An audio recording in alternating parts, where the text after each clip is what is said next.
All right, we're back. It's another episode of The Climb. I'm doing a solo podcast today, and it's actually our 26th episode. Super happy. Appreciate everyone's love, support, all their comments. It really helps, getting some feedback and glad it's helping other people as well. I think for me, 26 was probably my first goal when rolling out the podcast. Reason for it, it is half of a year.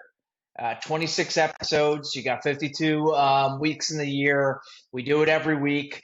Drop it on Monday or Tuesday, and it's been great. It's been a great process, and to me, that's the level of commitment that I wanted to put forward. I knew that going forward with this podcast, it would be a great way to get not only my story out there, but others and perspectives from others, and something that I think everyone can kind of see with the common theme of the people that are coming on is one of the things that I value the most in life is relationships and keeping up with those relationships and having a genuine connection. And we've been able to share throughout the weeks those genuine connections, and even if it's not a close friend, a colleague, and bringing them on and sharing their story and about well-being, mental health, physical health, you name it. And so I'm super proud to be here at 26. With that being said, I think that with 26 episodes, that was the goal. That was the commitment that I want to put forward. I wanted to talk about myself and my commitment towards my mental health. Now, a lot of people are seeing almost I guess, a finished product, which it's never a finished product with mental health, physical health, or well-being. But when you see me on camera, things are going well, things are great. But I've had the diagnosis of bipolar disorder since I was 19. So that's over 10 years now. And when I first was diagnosed with it, it was, as I've described before, it was a world that we did not live in. My family, my friends, and it was a lot of self-discovery and discovery about the illness, about mental health itself, resources around, or just in general navigating life as a young college student, young professional, with feelings that honestly are hard to describe myself, let alone kind of relate that to other people.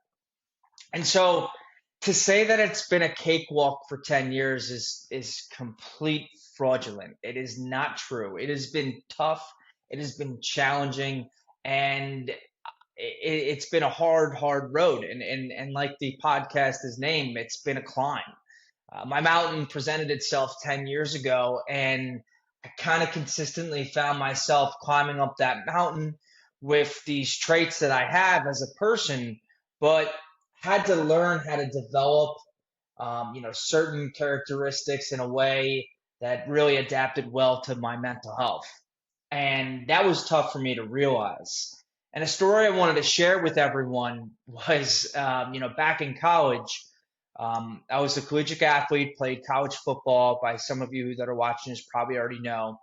And I went to Ithaca College, and one of the sayings we had there, the rich tradition of Ithaca College football, was commitment to excellence.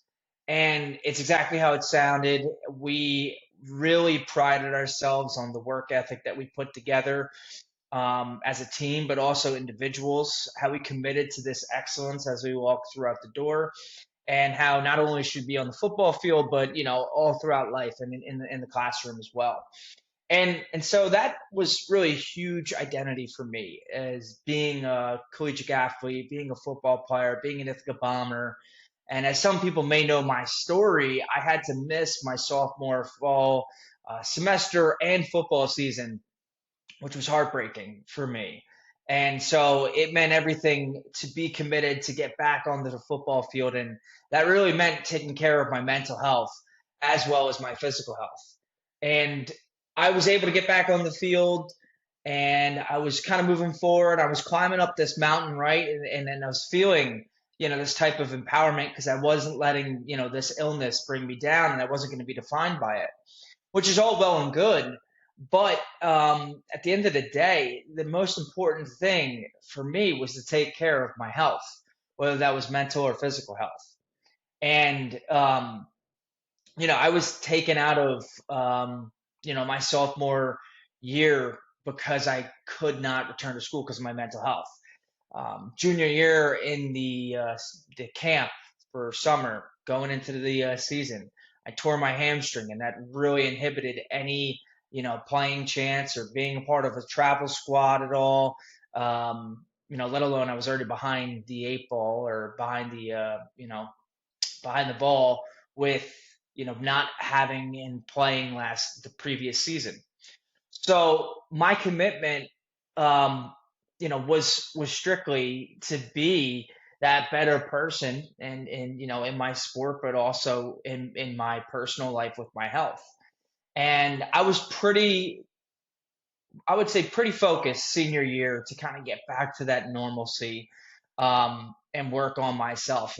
And I always kind of thought if I was at my peak performance in football, that mental health would fall into place. Which at a certain point it was working, and it worked really well for me. Going and graduating throughout college.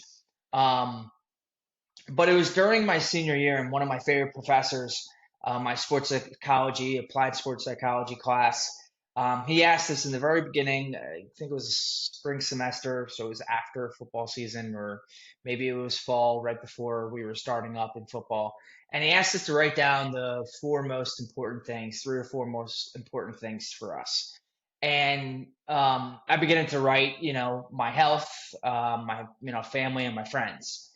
And he said, look down at that piece of paper and honestly reflect if you're actually putting one, what you have written down, one, which for me was health, before everything else.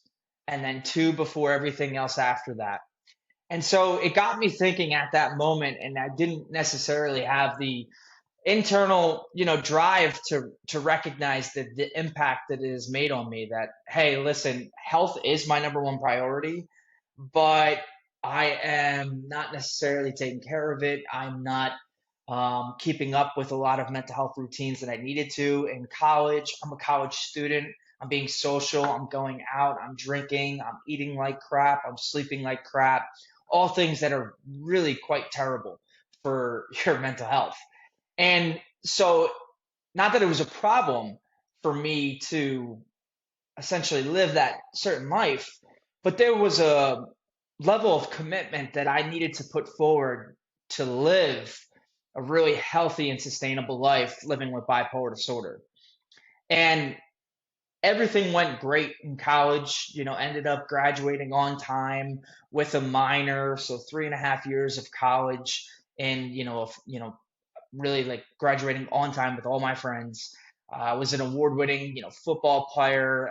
Helped a team, win a conference championships. Like everything I could ever wanted happened, and it was so great.